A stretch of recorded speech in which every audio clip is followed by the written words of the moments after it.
ഇവിടെ വന്ന് സംഘപരിവാർ നേതാക്കളെ സ്വീകരിച്ചിരുത്തുന്നത് മാത്രമല്ല, മലപ്പുറം ജില്ലയിലെ സേവാഭാരതിയുടെ പ്രതിനിധി സമ്മേളനത്തിന്റെ ഉദ്ഘാടകനായി രവീന്ദ്രൻ പങ്കെടുക്കുകയാണ്. കാലിക്കറ്റ് സർവകലാശാലയുടെ VC ഡോക്ടർ P. രവീന്ദ്രൻ. ഞങ്ങൾ ഇവിടെ എഴുതി വെച്ചിരിക്കുന്നത് നിങ്ങൾ ശ്രദ്ധിച്ചു കാണും. നിങ്ങൾക്ക് വേണമെങ്കിൽ ക്യാമറ അങ്ങോട്ട് തിരിക്കാം. RSSന് പാദസേവ ചെയ്തു കൊടുക്കപ്പെടും കുട്ട രവി എന്നാണ്. കുട്ട എന്ന് പറയുന്നത് ഈ ക്യാമ്പസിലെ ഒരു അധ്യാപക സംഘടനയാണ്. Calicut university teacher association, CUTA എന്നാണ് അതിന്റെ പൂർണ്ണനാമം.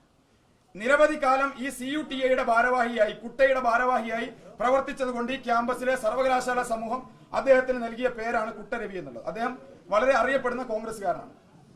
എന്നാൽ കോൺഗ്രസിന്റെ നേതാവായിരിക്കെ തന്നെ പെർമനന്റ് VC ആകുന്നതിന് വേണ്ടി അദ്ദേഹം RSSന്റെ പാദസേവ ചെയ്യുന്നു.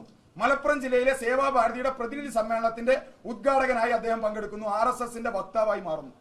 എന്നാൽ RSSന് വേണ്ടി പ്രവർത്തിച്ചു കൊണ്ടിരിക്കുന്ന അതേ ഘട്ടത്തിൽ തന്നെ അദ്ദേഹത്തിന്റെ സംഘടനയായ CUTയിലെ കുട്ടയിലെ ഓരോ അധ്യാപകരെയും മെല്ലെ മെല്ലെ RSSലേക്ക് റിക്രൂട്ട് ചെയ്യാനുള്ള പ്രവർത്തനം നടത്തുകയാണ്. എന്താണ് ഇത് ചെയ്യുന്നത്?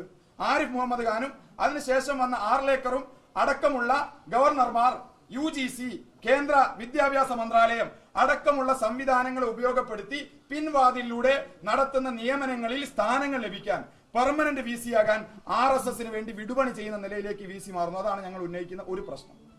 എന്നാൽ ഇദ്ദേഹം RSSന് വേണ്ടി ഈ പണിയെടുക്കുന്ന അതേ ഘട്ടത്തിൽ അദ്ദേഹം പ്രവർത്തിച്ചു വന്ന കോൺഗ്രസിനെ മറക്കുന്നുമില്ല എന്നുള്ളതാണ്.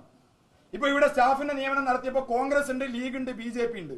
കോലീബി സഖ്യം ബേപ്പൂരും വടകരയും കഴിഞ്ഞതിന് ശേഷം ഇവിടെ VCയുടെ ഉദ്യോഗസ്ഥ വൃന്ദത്തിലാണ് നമ്മൾ കാണുന്നത്. അതോടൊപ്പം തന്നെ ഇവിടെ വിദ്യാർത്ഥികൾക്ക് ആവശ്യങ്ങൾക്ക് വേണ്ടി കടന്നു വരാൻ പറ്റാത്ത ഇതേ സർവകലാശാലയിൽ വിക്ടോറിയ കോളേജിലെ KSUവിന്റെ യൂണിറ്റ് പ്രസിഡന്റ് പ്രൊജക്റ്റിൽ തോൽക്കുകയാണ്. കൃത്യമായ പ്രൊജക്ട് തയ്യാറാക്കാതെ വന്ന എക്സ്റ്റേണൽ ബോഡിക്ക് മുന്നിൽ ഒരു പ്രൊജക്ട് കൊടുക്കുന്നു. അതിന് കൺക്ലൂഷനും ഇല്ല, ഫൈൻഡിങ്സും ഇല്ല. പിന്നെന്ത് പ്രൊജക്റ്റാണ്? ആ പ്രൊജക്ട് സബ്മിറ്റ് ചെയ്ത കുട്ടി സ്വാഭാവികമായിട്ട് തോൽക്കുന്നു.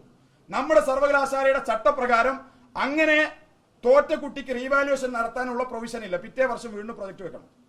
എന്നാൽ ഷാഫി പറമ്പിൽ ഉൾപ്പെടെയുള്ള കോൺഗ്രസ് നേതാക്കൾ, വിക്ടോറിയ കോളേജിൽ നിന്ന് തന്നെയുള്ള യൂണിവേഴ്സിറ്റിയുടെ യൂണിയൻ ചെയർപേഴ്സൺ, ഇവരുടെ എല്ലാം ഒത്താശയോടുകൂടി VC നേരിട്ട ഫയല് പുള്ള് ചെയ്തെടുത്ത് എക്സാം കൺട്രോളർ ഉൾപ്പെടെയുള്ള പരീക്ഷാ ഭവനിലെ സംവിധാനങ്ങളെല്ലാം